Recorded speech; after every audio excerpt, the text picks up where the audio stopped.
What is going on, ladies and gentlemen? How are you guys doing? I hope that you are doing well. It is another Friday. We've reached the end of a Friday. I wanted to do a sofa session. As you can see though, I am not near a sofa. Now that I've moved all my lights and moved into the new space that I'm at, it's difficult for me to film at the house just because then I've got to bring lights home with me and set them up, and it's just a whole ordeal. So, sofa sessions will still be called sofa sessions, but every once in a while I'll do them from here on this little brown chair. So today I wanted to talk about two things. One was a question that I got earlier this week. I was talking to somebody. I asked them what I should talk about in the sofa session, and they asked me an interesting question. They asked me what motivates me. And so I kind of just want to talk about motivation, what motivates you, what motivates me, and then also just purpose, because then they asked an interesting question. They said they had written a paper as a student, and they had written a paper about what would life be like if they didn't exist. And so, that's a very theoretical question, and some of my friends who watch this, who may be theologians, some of the stuff I'm saying is not it's not going to be a theological conversation about that. Anyway, this is going to be more of a conversation about motivation, work-related, creativity, and why I think you as an individual are valuable to the creativity of this world. Let's start off with the idea of motivation. What motivates you? Everybody has something inside of them that leads them to do what they do. Whether you're motivated by a financial gain, whether you're motivated by the love of art, whether you're motivated by providing for your family, whether you're motivated by your faith, whatever your motivation is, it really is what will sustain and drive you. I look at what I do, and there's ups and downs and cycles in what I do, and I can honestly say that the reason I'm able to continue doing what I'm doing and continue with the focus and the enjoyment of doing it is because what I am doing is motivated by something deeply rooted in me.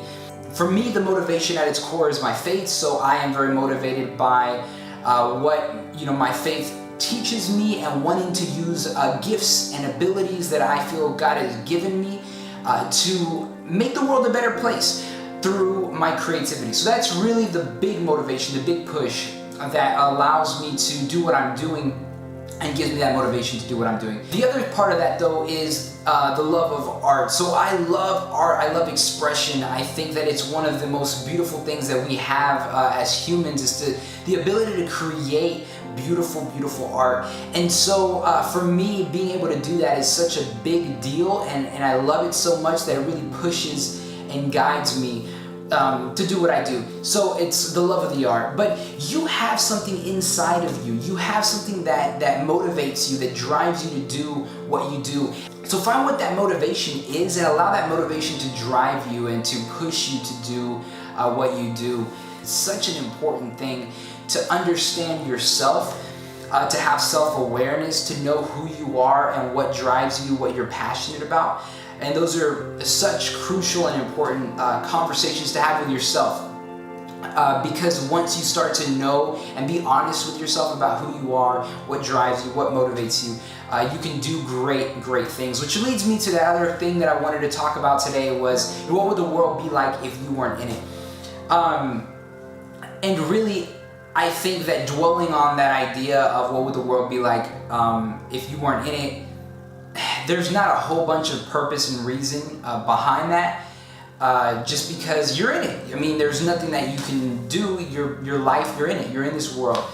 But what I would say is that I believe that you're here for a reason, for a purpose, and you have a set of gifts and abilities, and you have things that make you unique and unique perspectives that have really been shaped by all of the things that you've gone through in life.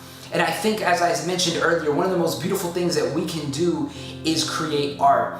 Create art out of that unique perspective of who you are. Be honest with yourself, be self-aware, and use that self-awareness, that honesty about who you are to create something beautiful, to create great works of art. Now, you may not be a creative in the sense of, oh, I go and I draw, or I go and I make videos, or I make music, or I create furniture, or I'm a sculptor, or whatever it may be. That may not be your lane, but your lane may be creating wonderful environments for people to work in.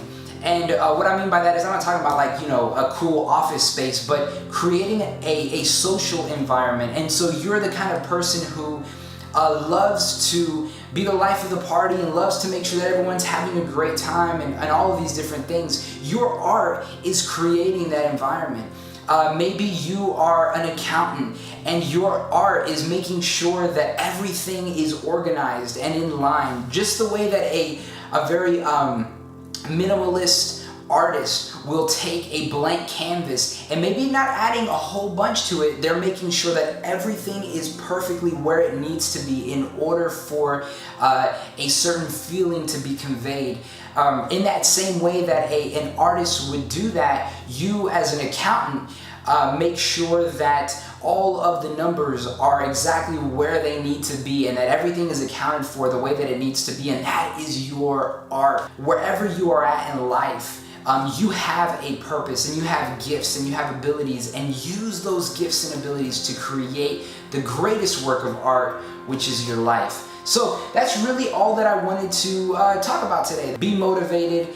Know that you are special. Know that you have been created for a purpose. Go out there, do something awesome, and remember, never stop creating.